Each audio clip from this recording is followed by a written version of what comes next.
I wasn't sure if I should post this, but the more I think about it, the more I need to get it off my chest. Last week, something happened that I can't stop replaying in my head. It started like a normal day. I'd taken my car in for an oil change and decided to grab lunch at this small diner nearby. I've been there a few times. Just a quiet, no-frills place with decent food. It's the kind of spot where you see regulars sipping coffee and chatting with the staff. Nothing ever feels out of the ordinary there. That day was no different, at least at first. The waitress brought me the usual menu, and I ordered a burger and fries. I remember it being unusually busy. Every table was taken.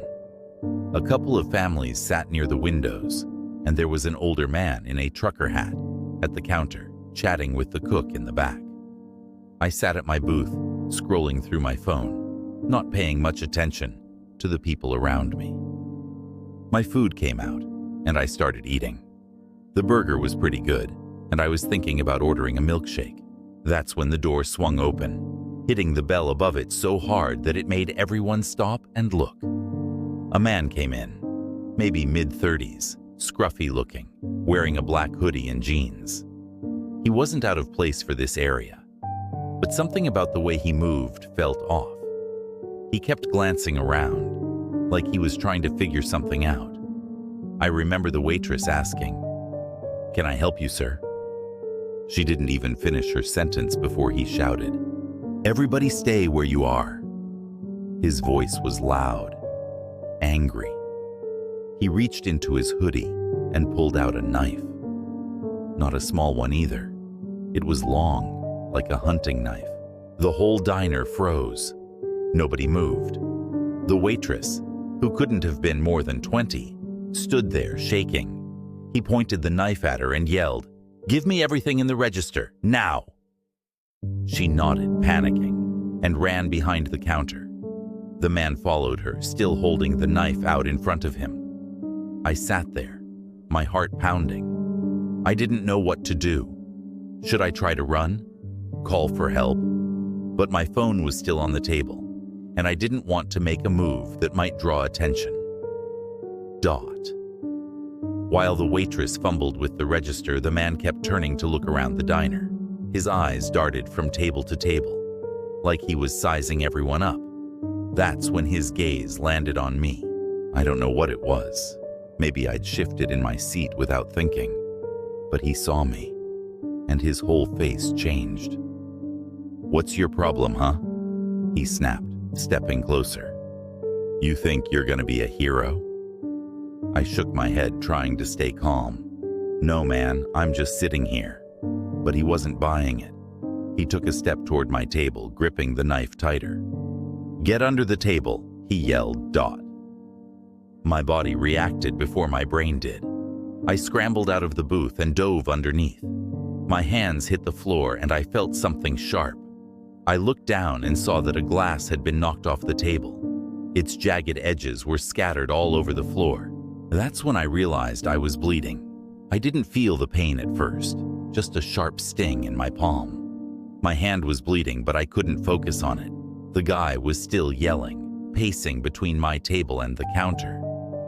"Where's the money?" he shouted at the waitress. She was crying now, her hands shaking so bad she could barely open the register. "Come on," he barked, slamming the knife on the counter to scare her. Every nerve in my body screamed at me to stay still, to not make a sound. I pressed my bleeding hand against my shirt, trying to stop the blood. My heart was pounding so loud I was sure he could hear it. Then, out of nowhere, someone's phone rang. It was coming from the table next to mine, a family with 2 kids. The dad had set his phone on the table earlier, and it lit up as the ringtone blared through the diner. The man's head snapped toward the sound. "Turn it off," he screamed, pointing the knife at the dad. The guy fumbled with his phone, his hands shaking, but he couldn't silence it fast enough. The man stormed over, grabbing the phone and throwing it against the wall. It shattered into pieces. "Anybody else want to make a noise?" he said, glaring at everyone. Nobody moved. The only sound was the waitress sobbing behind the counter. I thought about trying to crawl toward the exit, but the door was too far, and he was pacing too much.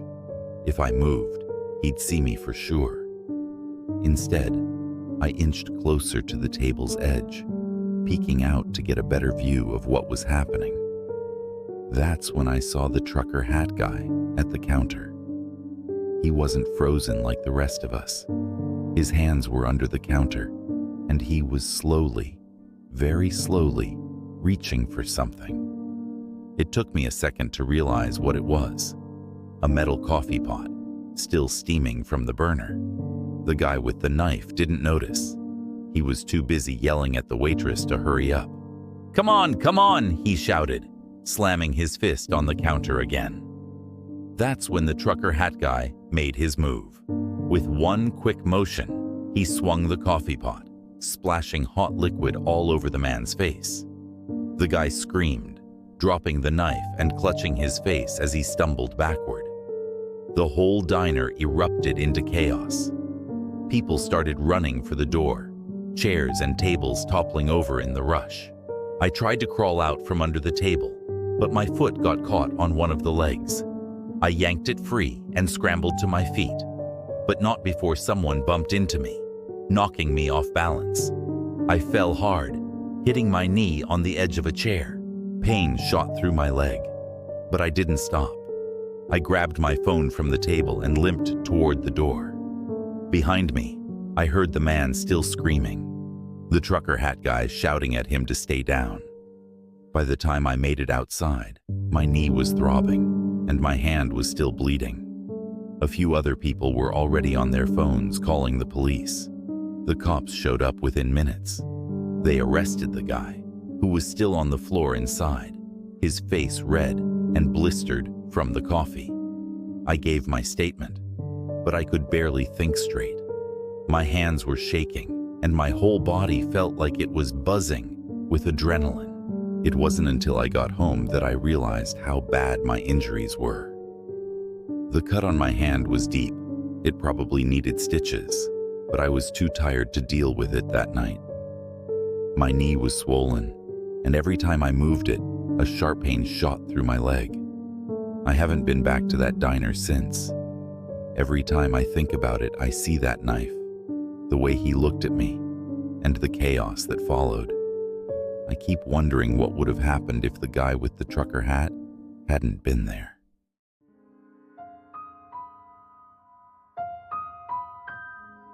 I wasn't planning to eat out that day, but work ran late, and I was starving. I remembered this little diner I'd passed a few times on my way home. It looked like one of those old-school places. Neon sign, red vinyl booths, the smell of bacon and coffee wafting out whenever the door opened. So, I decided to stop in. It was a quiet night.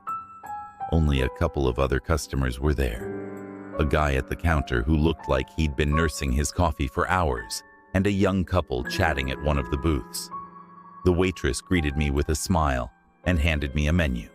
I sat near the back, where it was a little quieter, and ordered a cheeseburger with fries. The place had a kind of charm to it.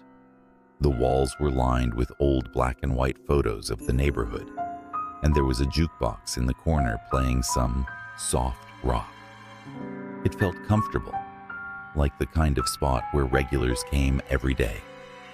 While I waited for my food, I pulled out my phone to scroll through some emails. That's when I noticed something strange. The cook in the kitchen kept poking his head out from behind the counter. At first, I thought he was just checking on the tables, but he looked nervous.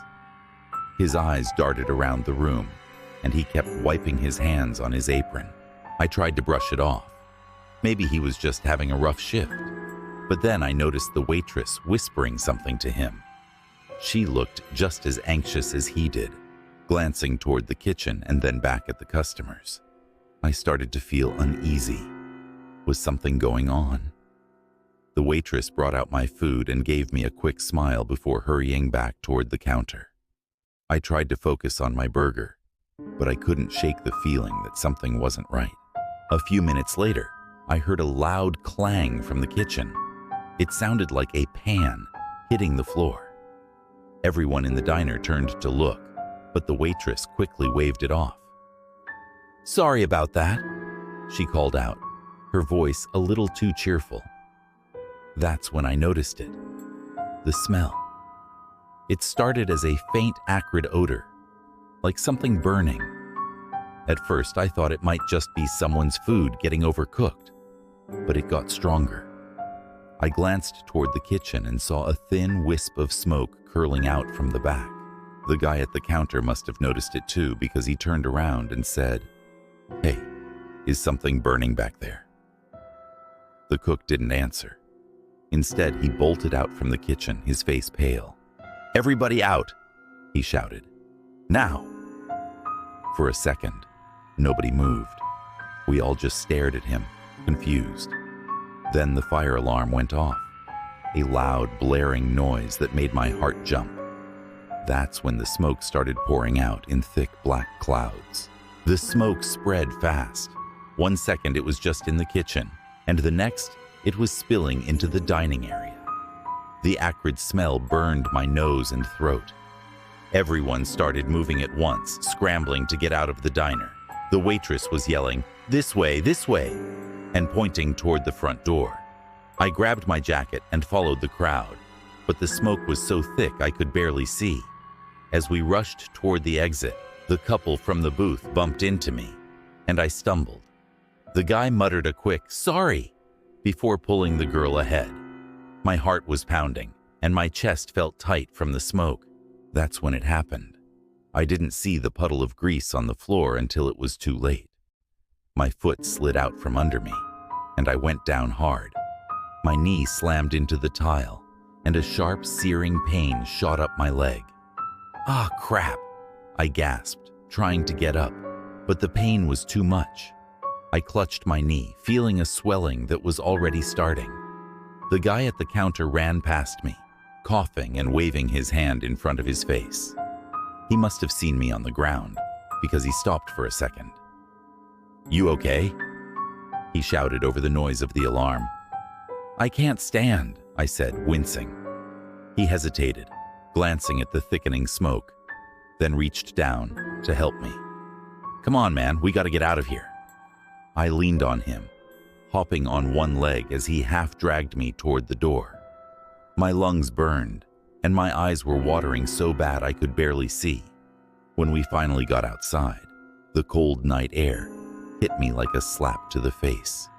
I collapsed onto the curb, coughing and gasping for breath. The guy who'd helped me patted me on the shoulder before running off to join the others. I looked around. A small crowd had gathered in the parking lot, watching as smoke billowed out of the diner. The waitress and cook were there too, coughing and talking frantically to each other. "Is everyone out?" someone shouted. The cook nodded, but his face was still pale. "I think so," he said, his voice shaky. I sat there, clutching my knee and trying to catch my breath. The pain was getting worse. It felt like my knee was on fire. I tried to move it, but even the slightest shift sent another jolt of pain shooting up my leg. A few minutes later, the fire trucks arrived. The firefighters rushed in, shouting instructions and pulling hoses toward the building. One of them came over to check on me, asking if I was okay. "I twisted my knee," I said, wincing. "I can't walk." He nodded and called over a paramedic. They checked me out and said it looked like a bad sprain. "You're lucky," the paramedic said. "It could have been a lot worse." As I sat there, watching the firefighters work, I couldn't help but think about how fast everything had happened. One minute I was eating a burger, and the next I was limping out of a smoke-filled diner. They never told us what caused the fire. Maybe it was just an accident, a grease fire or something. But ever since that night, I've been nervous about going out to eat. Every time I smell smoke, even from a barbecue or a candle, I get this tight feeling in my chest, like I'm back in that diner. So it was a Tuesday night. Pretty late. I was beat after work. Just wanted some greasy diner food to numb the pain. This place, Rosie's, it's a dive, but it's got that greasy spoon charm, you know? I grabbed a seat at the counter, ordered a cheeseburger and fries, and started scrolling through my phone. There was this guy a few stools down. Nothing special about him, really. Kinda average looking, wearing a dark jacket, even though it wasn't cold. He just sat there, staring at the waitresses mostly, not in a creepy way at first, just staring, like he was waiting for something. I figured maybe he was tired, stressed or something. I mean, I was feeling pretty stressed. I ate my burger, half watching him out of the corner of my eye. He didn't order anything, didn't talk to anyone, just kept staring. The waitresses started acting weird though. They kept glancing at him, whispering to each other, looking a little freaked out. One of them even dropped a tray of glasses, but thankfully nothing broke. I thought maybe I was imagining things. Maybe I was just tired and overthinking it. Then he stood up. That's when things got really weird. He reached inside his jacket and pulled out something. I couldn't see it clearly, but it looked like a gun. A small one maybe, but it looked real enough. My heart leaped into my throat. Everything went silent, except for the faint hum of the refrigerator. People around me froze. The waitresses looked terrified. I didn't think so. I just reacted. I dove under the counter, scrambling for cover. It was a mess down there, all sticky and greasy. In my panic, I knocked over a stack of plates. One of them shattered, and a sharp piece sliced into my arm. I yelped, the pain shooting up my arm. I could hear shouting, the crashing of things, and people screaming. Then everything went dark. I think I passed out for a second. When I came to, I was bleeding. The diner was in chaos. I stayed crouched behind the counter, heart racing, trying to make sense of what was happening. The screams echoed through the diner like a siren, and I could hear the clatter of dishes and the frantic movement of people. The man with the weapon had created a scene of utter chaos, and I felt completely powerless. It was surreal, like something out of a horror movie, but this was real life, and I was right in the middle of it. From my hiding spot, I could see the waitress, her eyes wide with terror, as she turned to run toward the back kitchen. I caught a glimpse of another customer, a woman, who was trying to help someone who had fallen. My arm throbbed where the piece of broken plate had cut me. I pressed myself harder against the floor, my arm throbbing where the broken plate had sliced me. The smell of blood mixed with the greasy aroma of the diner, creating a sickening combination. I peeked out from behind the counter, my heart hammering against my ribs. The guy, the man with the thing, he was yelling something, but I couldn't make out the words over the din. He was waving it around wildly, and people were scattering like cockroaches. The waitress, the one who'd seemed nervous earlier, was huddled behind the coffee machine, trembling. The cook, a big guy with a handlebar mustache, had grabbed a heavy metal spatula, like he was ready for a fight. Then the police sirens started wailing in the distance, growing louder with each passing second. The man seemed to notice the sound too. His yelling stopped abruptly. He looked panicked. He shoved the weapon back into his coat, and he bolted. He ran out the door, disappearing into the night. The whole thing felt like a bad dream, except it wasn't. My arm was real, the pain was real, and the fear was very, very real. The police arrived quickly, lights flashing, filling the diner with a harsh white glow. They questioned everyone, taking statements. The waitress was still shaking, her eyes wide with terror. The cook was surprisingly calm, just wiping down the counter with a rag, his expression grim. They tended to my arm, wrapping it in a makeshift bandage. The cut was deep enough to need stitches, they said. The whole place was a mess. Broken glass everywhere. Overturned chairs, spilled food. It looked like a tornado had hit a greasy spoon. I sat there, stunned, watching the officers clean up the mess, the adrenaline slowly fading, leaving behind a hollow ache of fear and disbelief. I couldn't believe it had happened. I couldn't believe I'd survived. I just wanted to go home.